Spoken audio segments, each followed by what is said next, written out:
Good morning children. Welcome to the EVS class. Children, in the previous class you have studied about the importance of clothes. Why do we need clothes? We need clothes to cover our body. Clothes make our look smart. Okay, and we wear clothes according to different seasons, our comfort, choices and fashion. Clear? Children, in this class, we will study how do we get clothes. Children, in the previous class, you have come to know that we get clothes from fibers. Fibers are classified into two groups, natural fiber and synthetic fiber. Okay, natural fiber and synthetic fiber. Natural fibers are obtained from nature like plants and animals. And what are synthetic fibers? Synthetic fibers are man-made fibers. Clear? They are produced by the chemicals nylon, rayon, polyester and acrylic are the example of synthetic fiber. Children, in the previous class you have studied about the natural fiber which we get from plants. Today we will study about the natural fiber that we get from animals. We get wool and silk from animals.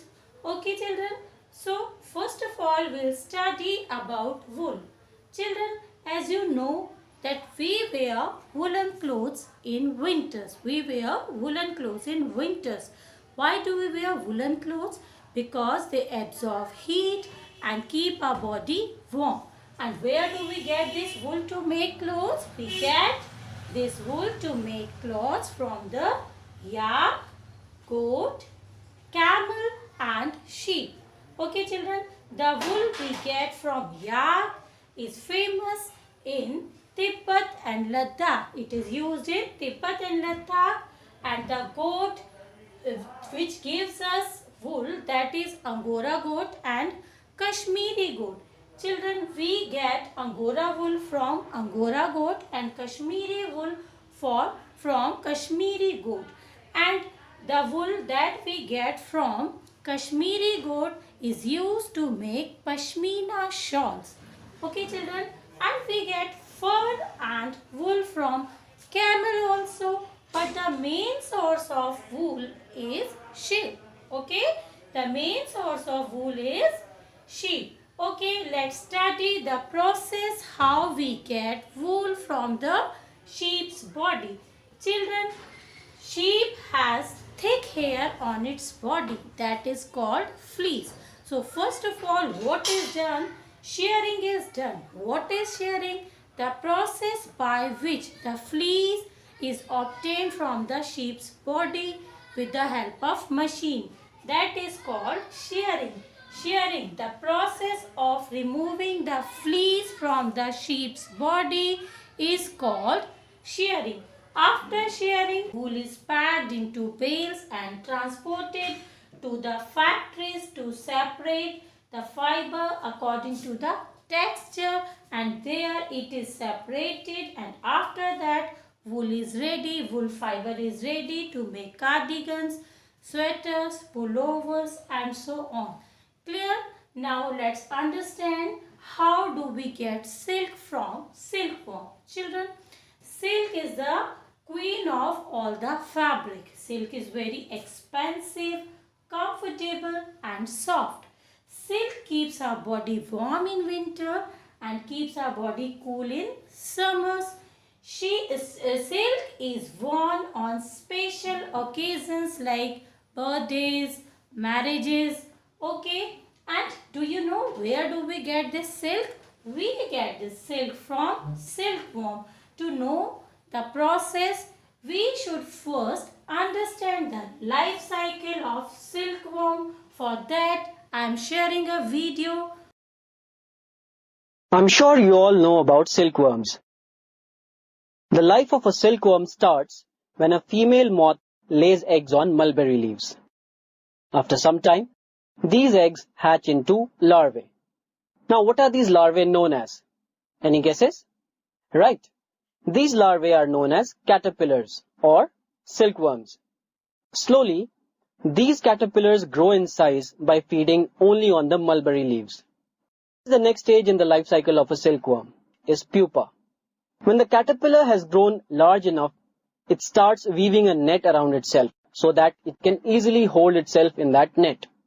It now secretes a fiber made of protein, which solidifies and hardens when exposed to air for some duration of time.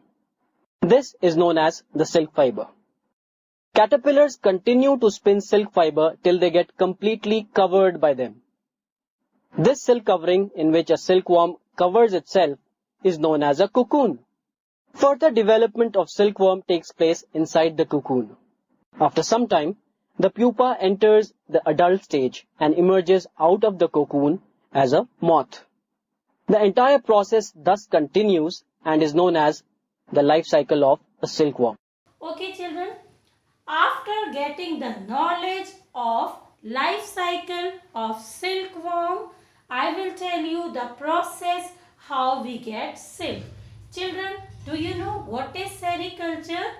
The breeding and cultivation of silkworms. The breeding and cultivation of silkworm is called sericulture. Okay?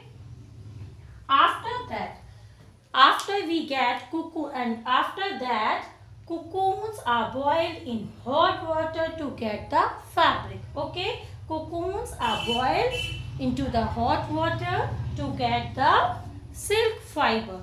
Children, after that the silkworms are unwounded from the fibers, but this process requires cruel killing of silkworms. So to stop this, Menka Gandhi has started Ahimsa Peace Silk in 2005 to stop this cruel killing of silkworm.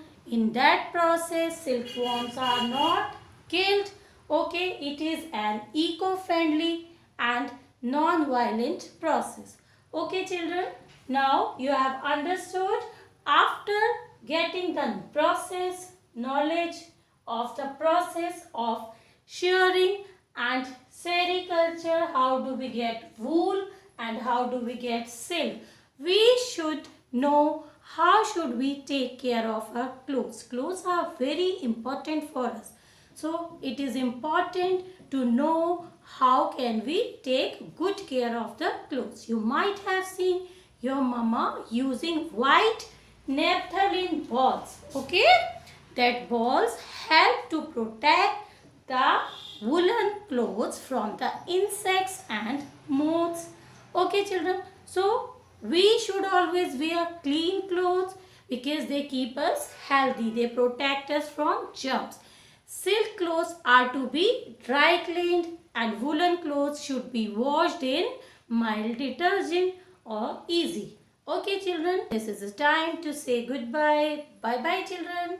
Stay home. Stay safe.